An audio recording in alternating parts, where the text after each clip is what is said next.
আসসালামু আলাইকুম। আমন্ত্রণ প্রবাসীর হেলিকপ্টার লিমিটেড সপ্তাহের আলোচিত সংবাদে। সাথে আছি আমি আফরোজা দিবা। জুয়া খেলার অপরাধে ২৫ প্রবাসীকে গ্রেপ্তার করেছে রয়্যাল ওমান পুলিশ। দক্ষিণ আল বাতিনার বারকা প্রদেশ থেকে তাদের গ্রেপ্তার করা হয়। ওমান পুলিশের বরাতে টাইমস অফ ওমানের প্রতিবেদনে তথ্য নিশ্চিত করা হয়। জানা যায়, গোপন সংবাদের ভিত্তিতে বারাকায় ওই প্রবাসীদের বাসা বাড়িতে অভিযান চালায় তারা। এ সময় প্রবাসীরা আসর জমিয়ে জুয়া খেলছিলেন। তাদের গ্রেপ্তারের পর আইনি ব্যবস্থা নেওয়ার কথা জানিয়েছে পুলিশ। ওমানে বাঙালি অধ্যুষিত এলাকাগুলোয় নানা অনৈতিক কাজের মতো জুয়া খেলাতেও বাংলাদেশিদের সম্পৃক্ততার বিষয়টি বারবার প্রকাশ্যে এসেছে। প্রায় নিয়মিতই গভীর রাত পর্যন্ত আসর জমিয়ে জুয়া খেলেন অনেক প্রবাসী। ফলে একদিকে ওমানে বাংলাদেশিদের সুনাম যেমন ক্ষুণ্ণ হচ্ছে, অপরদিকে দেশটিতে বাংলাদেশি অভিবাসনও দীর্ঘমেয়াদে হুমকির মুখে পড়ছে। বর্তমানে বাংলাদেশিদের জন্য সব রকমের ভিসার উপরে নিষেধাজ্ঞা দিয়ে রেখেছে ওমান সরকার। এর মধ্যেও একের পর এক বাংলাদেশি পতিতাবৃত্তি সহ নানা অপরাধকাণ্ডে জড়িয়ে পড়ছেন। কমিউনিটি নেতারা বলছেন, বাংলাদেশিদের উপরে স্থানীয় নাগরিক এবং ওমান প্রশাসন চরম বিরক্ত। এরপরও প্রবাসীদের এমন ঘৃণিত এবং অনৈতিক কাজ বাংলাদেশিদের ভোগান্তি আরও বাড়িয়ে তুলবে।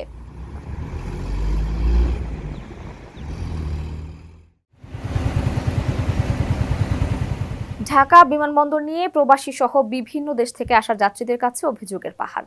লাগেজ কাটা, ফাটা অবস্থায় পাওয়ার পাশাপাশি হারানো এবং চুরির ঘটনায় ত্যক্ত বিরক্ত তারা। অনেকেই বিমানবন্দরে পৌঁছার পর দেখছেন তার লাগেজ উধাও, আবার কারো লাগেজে আছে তবে ভেতরের কিছু মালপত্র বের করে নেওয়া হয়েছে। এমন চিত্র শুধু একদিনের নাকি নিয়মিত তা জানতে বিদেশ ফেরত যাত্রীদের সঙ্গে কথা বলে একটি গণমাধ্যম। তাতে দেখা যায়, প্রায় প্রতিটি ফ্লাইটের কিছু যাত্রী লাগেজ নিয়ে অভিযোগ করেছেন। হযরত শাহজালাল আন্তর্জাতিক বিমানবন্দরে পদে পদে হয়রানি ও অব্যবস্থাপনার শিকার হচ্ছেন যাত্রীরা। বিশেষ করে বিমানবন্দরের নিয়মকানুনের সঙ্গে অনভ্যস্ত যাত্রীদের ভোগান্তি বেশি। দরকার না থাকলেও যাত্রীদের ধরে একরকম জোর করেই লাগেজ র্যাপিং করিয়ে টাকা হাতিয়ে নেওয়া হচ্ছে। গত বুধবার সন্ধ্যায় বিমান বাংলাদেশ এয়ারলাইন্সের ফ্লাইটে ঢাকায় আসেন এক প্রবাসী। নিজের জিনিসপত্রের সঙ্গে স্বজনদের জন্য এনেছিলেন উপহার সামগ্রী, কিন্তু যখন লাগেজ হাতে পান তখন সেটি ছিল ফাটা, ভেতরের জিনিসপত্র নেই।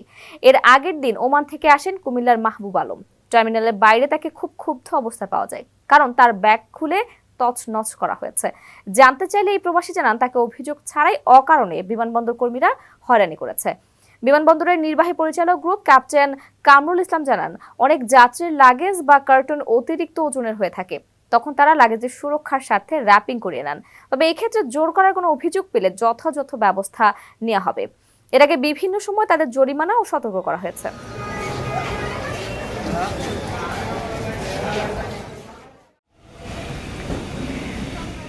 একসময় ওমান এয়ার সহ বিদেশি এয়ারলাইন্সগুলোর আগ্রহের কেন্দ্রবিন্দুতে ছিল চট্টগ্রাম।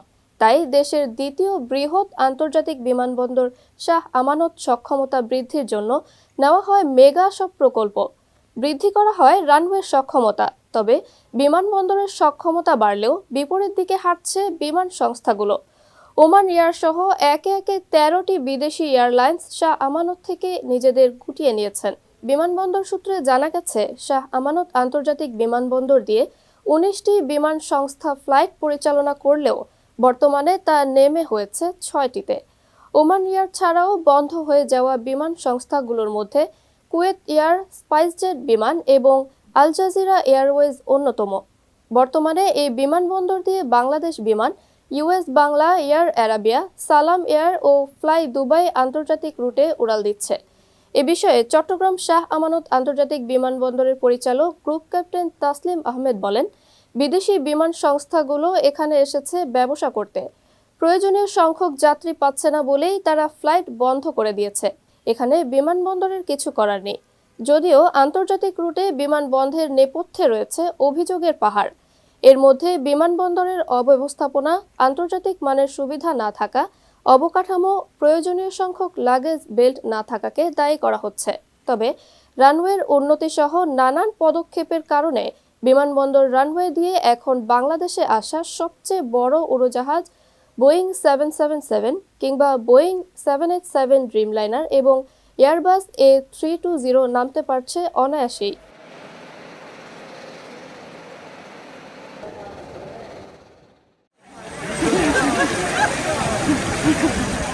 ইতালি থেকে 7 লাখ কর্মী নিতে পারে এবং বৈধভাবে বাংলাদেশ থেকে দক্ষ জনবল পাঠানো হবে বলে জানিয়েছেন প্রবাসী কল্যাণ ও বৈদেশিক কর্মসংস্থান প্রতিমন্ত্রী শফিকুর রহমান চৌধুরী। এ বিষয়ে দুই দেশ যৌথ উদ্যোগে কাজ করবে বলেও জানান তিনি। মঙ্গলবার মন্ত্রণালয়ে ঢাকায় নিযুক্ত ইতালির রাষ্ট্রদূত অ্যান্তিনিও আলেসান্দ্রোর সঙ্গে সাক্ষাৎ শেষে তিনি সাংবাদিকদের এসব কথা বলেন। প্রতিমন্ত্রী জানান, ইতালি দক্ষ জনবলের চাহিদাপত্র দেবে, সেই পত্রের বিপরীতে কম খরচে কর্মী পাঠানো হবে। ইতালি সরকার চাইলে আমাদের টিটিসিগুলোতে তাদের চাহিদা মতো জনবল প্রশিক্ষণের ব্যবস্থা করতে পারে। ইতালির রাষ্ট্রদূত অ্যান্তেনিও আলেসান্দ্রো জানান, ইতালিতে বাংলাদেশের দক্ষ জনবলের কাজের সুযোগ তৈরি করতে আগ্রহী তার দেশ। ইউরোপে বৈধভাবে অনেক বাংলাদেশি যাচ্ছে, কিন্তু দুর্ভাগ্যজনকভাবে অবৈধভাবে যাওয়ার প্রবণতা বাড়ছে। বৈধ পথে কিভাবে মাইগ্রেশন করা যায় সে বিষয়ে আলাপ আলোচনার মাধ্যমে দক্ষ জনশক্তিকে ভিসা দিতে তারাও আগ্রহী, কিন্তু কখনো কখনো ভুয়া কাগজপত্র দিয়ে আবেদন করার ফলে ভিসা দেওয়া সম্ভব হয় না। এছাড়া ইতালি যেতে দালালদের অর্থ না দেওয়ার আহ্বান জানিয়েছেন অ্যান্তিনিও আলেসান্দ্রো। তিনি বলেন, দালালেরা আবেদনকারীদের কাছ থেকে বেশি অর্থ নেয়, যা কখনো কাম্য নয়। দ্রুত ভিসা দিতে আমরা বেশ কিছু বাস্তব ভিত্তিক পদক্ষেপ নিচ্ছি, তাই সবাইকে আহ্বান জানাই, দালালদের অর্থ দেবেন না।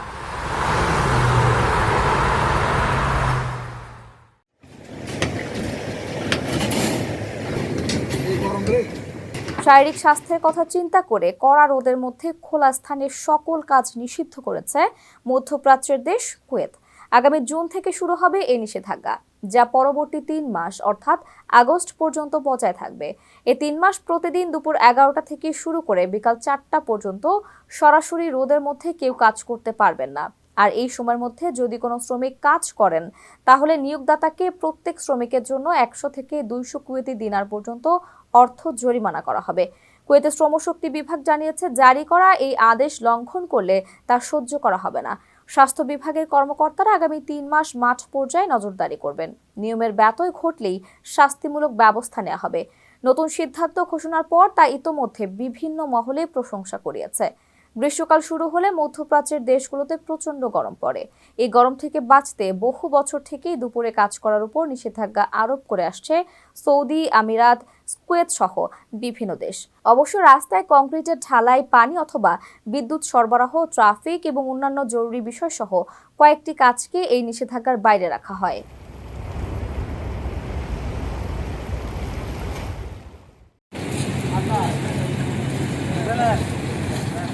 মালয়েশিয়া কর্মরত বিদেশি কর্মীদের জন্য শ্রমিক দুর্ঘটনা স্কিমের পাশাপাশি নতুন সুখবর দিয়েছেন দেশটির মানব সম্পদ মন্ত্রী স্টিভেন সিম। এবার থেকে প্রবাসীদের জন্য কর্মস্থলের বাইরে সুরক্ষার জন্য সোশ্যাল সিকিউরিটি অর্গানাইজেশনের প্রতিবন্ধী স্কিমটি প্রসারিত করা হবে।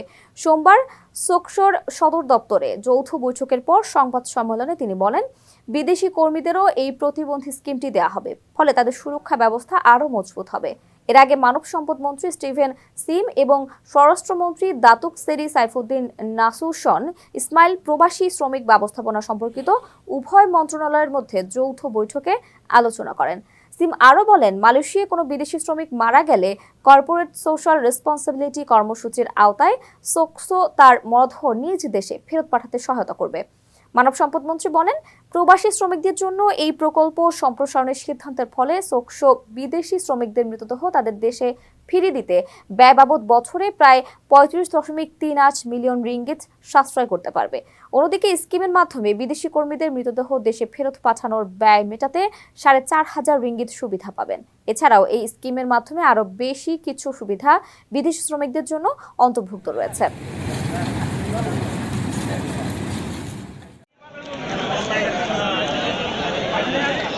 ওমানে অকারণে কাজের এগ্রিমেন্ট বাতিল এবং বেতন না পাওয়ার অভিযোগ নিয়ে কর্তৃপক্ষের দ্বারস্থ হচ্ছেন শ্রমিকেরা।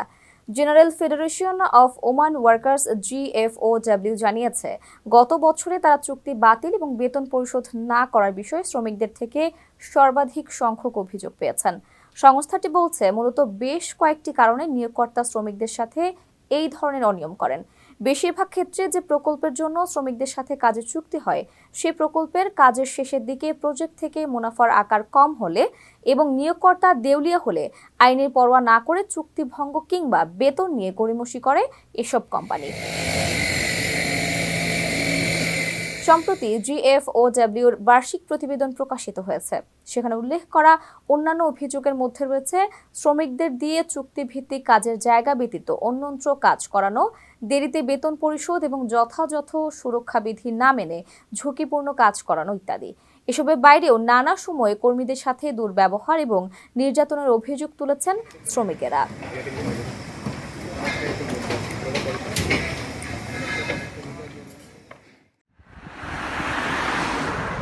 ওমানের সুলতান কাবুস হাসপাতালে দীর্ঘ 9 মাস লড়াই করে অবশেষে মৃত্যুর কাছে হার মানেন প্রবাসী মোখলেস। তবে দীর্ঘ 270 দিনে তার চিকিৎসা ব্যয় গিয়ে পৌঁছায় প্রায় 70 লক্ষ টাকায়। এ যেন মরেও শান্তি নেই প্রবাসীর। অবশেষে মাস্কাটের বাংলাদেশ দূতাবাসের চেষ্টায় সংশ্লিষ্ট কর্তৃপক্ষ তার বকেয়া বিল বাবদ সম্পূর্ণ অর্থ মওকুফ করে দিয়েছে। মৃত ওমান প্রবাসী মোখলেস সিলেট জেলার কানাইঘাট থানার ঢালিবিল গ্রামের নাসির উদ্দিনের সন্তান। গত শনিবার দূতাবাসের ফেসবুক পেজে এ নিয়ে একটি আপডেট প্রকাশিত হয়। জানানো হয়, সকল আনুষ্ঠানিকতা সম্পন্ন করে দূতাবাসের অর্থায়নে 17 মে মোখলেসের মরদেহ সালালাহ থেকে বাংলাদেশে পাঠানো হয়েছে।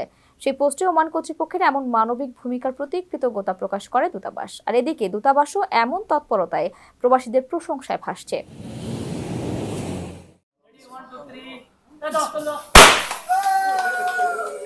ওমানে থাকা বাংলাদেশিদের জন্য বড় ছাড়ের ঘোষণা দিয়ে আনুষ্ঠানিকভাবে ব্যবসায়িক কার্যক্রম শুরু করেছে দানাত আল উকবা নামের বিন সেলিম গ্রুপের একটি অঙ্গ প্রতিষ্ঠান।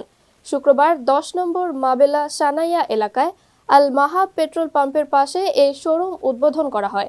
এ সময় শোরুমে ইলেকট্রনিক, স্যানিটারি ও আবাসনের সকল পণ্য কেনাকাটায় প্রবাসীদের জন্য বিশেষ মূল্য ছাড়ের প্রতিশ্রুতি দেন প্রতিষ্ঠানটির স্বত্বাধিকারী এনামুল হক। আমার উদ্দেশ্যটা হলো মানুষের সেবা করার, রিজনেবল প্রাইসে মানুষকে সেবা দেওয়া। আর বিশেষ করে যারা প্রবাস টাইমের এই নিউজটা দেখে যারা আসবে তাদের জন্য স্পেশালভাবে সারপ্রাইজ দেওয়া হবে, গিফট দেওয়া হবে। আর যত কাস্টমার আসুক না কেন সবার জন্য ডিসকাউন্ট প্রাইসে এখান থেকে রিজনেবল প্রাইসে দেওয়া হবে।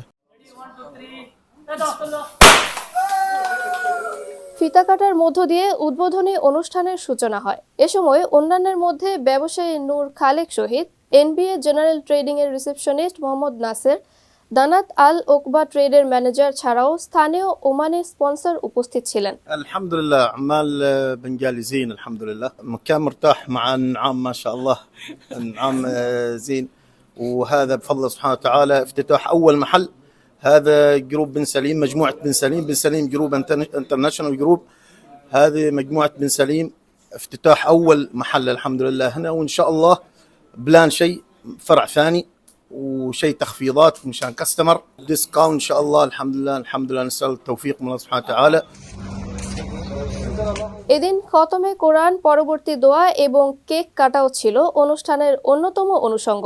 চলমান অন্যান্য কার্যক্রমের ধারায় নতুন এই প্রতিষ্ঠানও ওমান প্রবাসীদের কল্যাণে কাজ করে যাবে বলে প্রত্যাশা আয়োজনের অংশ নেওয়া প্রবাসীদের। যারা এখানকার স্থানীয় ঠিকাদার যারা আছে, আমাদের প্রবাসী ভাই ব্রাদাররা আছে, এখানে দোকানে আসবেন। ওনার সমৃদ্ধি এবং আমাদের এই ব্যবসা প্রতিষ্ঠান সামনের দিকে এগিয়ে যাবে এবং আমরা বাঙালি ভাইয়েরা যত সমস্যার মধ্যে পড়বেন ইনশাআল্লাহ এনাম ভাইয়ের সাথে যোগাযোগ করলে আপনাদের জন্য যতটুকু সম্ভব উনি করবেন। দর্শক, এই ছিল প্রবাসী হেলিকপ্টার লিমিটেড সপ্তাহের আলোচিত সংবাদে। এতক্ষণ সাথে থাকার জন্য ধন্যবাদ। কারো কাছে স্বপ্ন পূরণ, কারো আনন্দের উপলক্ষ, আবার কারো জীবন পাল্টে দেওয়ার মুহূর্ত, কখনো জীবন বাঁচাতে সর্বোচ্চ গতিতে উড়ে চলা, কারো আবেগের শেষ মুহূর্ত, আপনজনের শেষ বিদায়ে শামিল হওয়া, এমন সব ইচ্ছে পূরণে সর্বনিম্ন ভাড়ায় দ্রুত গতির বাহন প্রবাসী হেলিকপ্টার। আপনার প্রয়োজনে যোগাযোগ করুন আমাদের হটলাইনে।